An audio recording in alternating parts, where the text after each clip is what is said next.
અંકલેશ્વર હાંસોદ વિધાનસભા ક્ષેત્ર હાંસોદ તાલુકા પનવાઈ sugar factory ખાતે તેમજ અંકલેશ્વરમાં શારદા ભવન ટાઉન હોલ ખાતે ભાજપ દ્વારા જી રામજી યોજના અંતર્ગત એક કાર્યશાળાનું આયોજન કરવામાં આવ્યું હતું। આ કાર્યશાળામાં રાજ્યના જળસંપત્તિ મંત્રી ઈશ્વરસિંહ પટેલ વિશેષ ઉપસ્થિત રહ્યા હતા। ભારતીય જનતા પાર્ટી ભરૂચ જિલ્લા દ્વારા કેન્દ્ર સરકારી મહત્વાકાંક્ષી જી રામજી યોજના અંગે જાગૃતિ ફેલાવવાના હેતુથી આ કાર્યશાળા યોજાઈ હતી। મંત્રી ઈશ્વરસિંહ પટેલે ઉપસ્થિત ગામના સરપંચો, આગેવાનો અને કાર્યકરોને જી રામજી યોજનાની વિગતવાર માહિતી આપી માર્ગદર્શન પૂરું પાડ્યું હતું। મંત્રી ઈશ્વરસિંહ પટેલે જણાવ્યું હતું કે કોંગ્રેસ પાર્ટી દ્વારા જી રામજી યોજના અંગે અપપ્રચાર કરવામાં આવી રહ્યો છે, જે તદ્દન ખોટો છે। તેમણે ઉમેર્યું કે આ યોજના અંતર્ગત અગાઉના 100 દિવસના બદલે હવે 125 દિવસની રોજગારી ઉપલબ્ધ કરવામાં આવશે, જે ગ્રામીણ વિસ્તારોમાં રોજગારી નવી તકો ઊભી કરશે। આ કાર્યશાળામાં ભરૂચ જિલ્લા ભાજપ કાર્યશાળા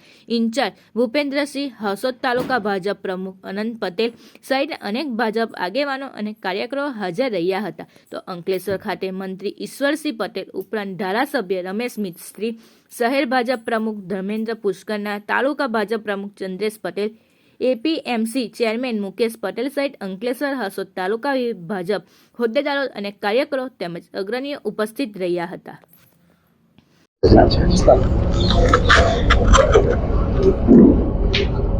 આજરોજ અંકલેશ્વર વિધાનસભામાં હાંસોદ અને અંકલેશ્વર ખાતે કાર્યશાળાનો પ્રારંભ થયો હતો, જે વિકસિત ભારત એટલે કે જી રામજી યોજના અંતર્ગત 1980ની અંદર ઇન્દિરા ગાંધીએ બધી જ યોજનાઓ ભેગી કરીને એ પછી 1989ની અંદર રાજીવ ગાંધીએ જવાહર રોજગાર યોજનાનું નામ આપવામાં આવ્યું। એ પછી 2004માં સોનિયા ગાંધી અને મનમોહનસિંહ સરકારે આ નરેગામાંથી નરેગા યોજનાનું નામ આપવામાં આવ્યું અને 2005ની અંદર ફરીથી મનરેગા યોજનાનું નામ આપવામાં આવ્યું। આમાં માત્ર માટી મેદાના કામો થઈ શકતા હતા અને વ્યાપક ભ્રષ્ટાચારો થતા હતા। જે પ્રકારે આ મનરેગા યોજનાની અંદર 15 દિવસે પેમેન્ટ થતું હતું, આ યોજનામાં 7 દિવસે પેમેન્ટ થવાનું છે।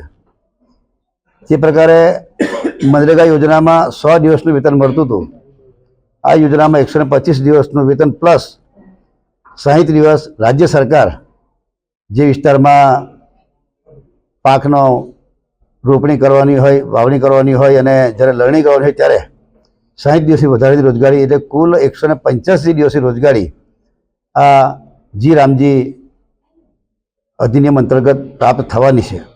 સાથે સાથે ગ્રામ પંચાયતમાં પણ ગ્રામ સભા દ્વારા ગામમાં કયા પ્રકારના કામો કરવા જેવા છે તમામ કામો ગ્રામ સભામાં નક્કી થશે અને જે ગામમાં જે જરૂર હશે એ કામો કરવામાં આવશે।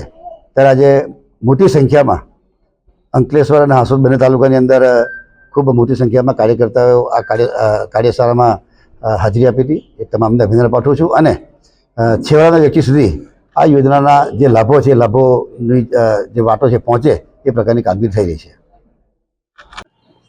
નમસ્કાર, મારું નામ છે તૃપ્તિબેન કે જાની। હું અંકલેશ્વર તાલુકા પંચાયત સદસ્ય અને માજી ઉપપ્રમુખ છું। આજે અમે અહીંયા કાર્યશાળામાં ઉપસ્થિત થયા છીએ, જેનો મેઇન ઉદ્દેશ છે રોજગારી આપવી। પહેલા સરકારે નરેગા યોજના લાવી, ત્યારબાદ મનરેગા યોજના આવી। મનરેગા યોજનાની અંદર સરકાર દ્વારા 100 દિવસની રોજગારી પૂરી પાડવામાં આવતી હતી। તે યોજના હેઠળ ગ્રામીણ ગરીબોને 100 દિવસ માટે રોજગારી આપવામાં આવતી।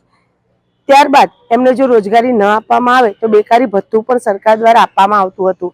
આ યોજના હેઠળ એમને સીધા ખાતામાં એમનો પગાર જમા કરવામાં આવતો હતો। ત્યારબાદ સરકાર અત્યારે જી રામજી યોજના લાવી છે, જેમાં 100 દિવસથી વધારીને 125 દિવસ કરવામાં આવ્યા છે। આની અંદર ગ્રામીણ ગરીબોને પંચાયત દ્વારા 125 દિવસની રોજગારી આપવામાં આવશે। આ રોજગારી હેઠળ એમને તળાવો ખોદવા, શૌચાલયો બનાવવા, આવાસો બનતા હોય ત્યાં રોજગારી આપવી, એવી વિવિધ ગ્રામ પંચાયત દ્વારા એમને રોજગારી આપવામાં આવશે। જો ગ્રામ પંચાયત આની અંદર રોજગારી ન આપી શકે તો એમને બેકારી ભથ્થું પણ આપવામાં આવશે। આ યોજના સરકાર ગ્રામીણ ગરીબોનું જીવન ધોરણ ઊંચે લઈ જવા માટે લાવી છે। ત્યારે હું ગુજરાત સરકાર અને ખાસ કરીને આપણા યશસ્વી પ્રધાનમંત્રી નરેન્દ્રભાઈ મોદીનો ખૂબ ખૂબ આભાર માનીશ કે તેમણે ગ્રામીણ ગરીબોની પણ ચિંતા કરી છે। જય હિન્દ, જય ભારત।